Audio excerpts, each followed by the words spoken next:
tahun 1961, ucapan Tunku Abdul Rahman menegaskan bahawa sesiapa yang tidak mempelajari bahasa kebangsaan dan mengalami kerugian akan mengalami kerugian pada masa hadapan.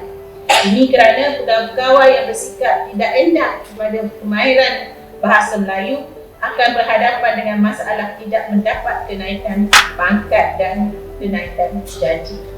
Mungkin ini kita perlu ubah suai lah dalam keadaan sekarang, seperti penggunaan bahasa Melayu dalam mesyuarat ataupun mungkin ada tindakan untuk memastikan perkhidmat awam ini mempunyai satu assessment ataupun satu penilaian dalam penggunaan bahasa Melayu. Kalau kita bercakap tentang perkhidmat awam, bagaimana pula mereka yang dalam perkhidmatan swasta, ya? Ini juga kita perlu ambil kira. Sekarang ini kita tegaskan hanya kepada tanggungjawab agensi-agensi kerajaan. Mungkin kempen ini perlu diteruskan kepada agensi-agensi swasta. Pendeta Zakwa dalam tulisannya bertajuk Bahasa Kebangsaan Belayar Selepas Merdeka menghujahkan 6 sebab mengapa bahasa Melayu dipilih menjadi bahasa kebangsaan bagi Persekutuan Tanah Melayu yang merdeka. Sebab-sebab tersebut ialah, pertama, Tanah Melayu ini adalah negeri orang Melayu. Tuan-tuan dan puan-puan, saya semalam dalam satu perbincangan dengan para intelektual negara, terdapat cadangan untuk menukar bahasa Melayu kepada bahasa Malaysia. Ini saya kita beri perhatian sebab ia bukan orang-orang biasa yang membuat cadangan itu. Ia adalah mereka yang berada dalam kelompok intelektual Malaysia. Dan seperti biasalah, dia kata seekor kumbang dalam kumpulan bunga ni, saya menyatakan bahawa selagi kita tidak berbincang dengan rakyat, terutamanya orang Melayu, janganlah kita membuat cadangan sebegitu. Dulu kerajaan pernah menggunakan bahasa Malaysia sebagai nama buku teks, ya. Sekarang telah diubah kepada bahasa Melayu.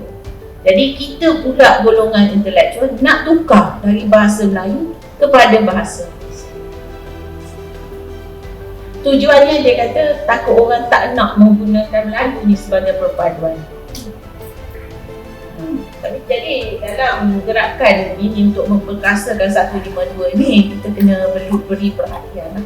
Saya nak ceritanya kenapa pada pandangan Pendeta Zakwa, kenapa kita masukkan bahasa Melayu. Satu tadi kerana Tanah Melayu ini negeri orang Melayu. Bukan saya yang kata, Zakwa yang kata. Tapi kalau tanya saya pun setuju. Bahasa Melayu adalah bahasa tulen negeri ini. Walaupun sekarang ni tidaklah setulen mana, tapi ia asalnya tulen, ya. Bahasa Melayu adalah bahasa perantaraan negeri, dan hubungan antara negeri-negeri dan persekutuan adalah bahasa Melayu. Bahasa Melayu adalah bahasa yang hidup dan berkembang mengikut peredaran zaman. So tidak ada masalah untuk kita mengambil bahasa Melayu. Bukanlah sampai satu keadaan bahasa Melayu is not compatible, tidak bersesuaian dengan perkembangan yang begitu dinamik dalam dunia sekarang, ya. Bahasa Melayu telah menjadi bahasa Republik Indonesia. Kalau mereka boleh menjadikan bahasa Melayu sebagai bahasa kebangsaan dan rasmi mereka, kenapa kita tidak boleh? Bahasa Melayu adalah bahasa yang mudah.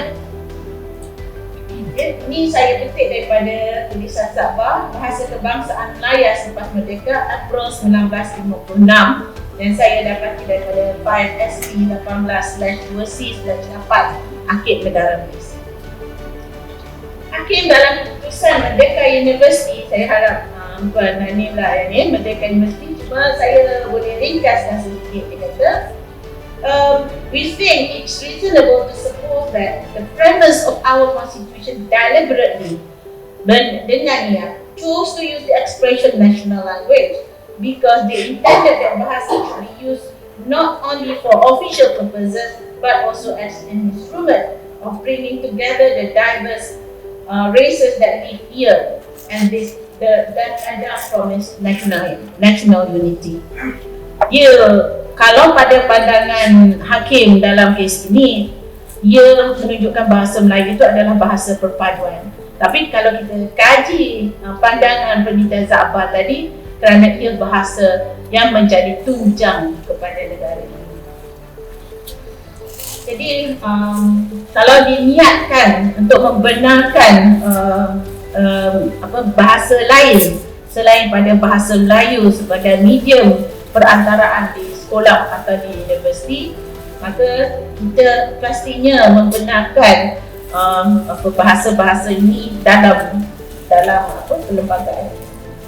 Yang jelasnya di sini ialah dua istilah digunakan. Bahasa Melayu mempunyai dua fungsi, iaitu bahasa kebangsaan dan juga bahasa rasmi.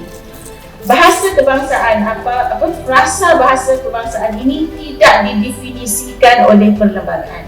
Oleh itu, kita fahami bahawa ia adalah identiti negara sebagaimana yang disebut oleh Pendeta Za'bah tadi. Ia adalah identiti bangsa, ia adalah antara yang disebut oleh Merdeka, keputusan kes dalam Merdeka Universiti itu, ia adalah bahasa perpaduan.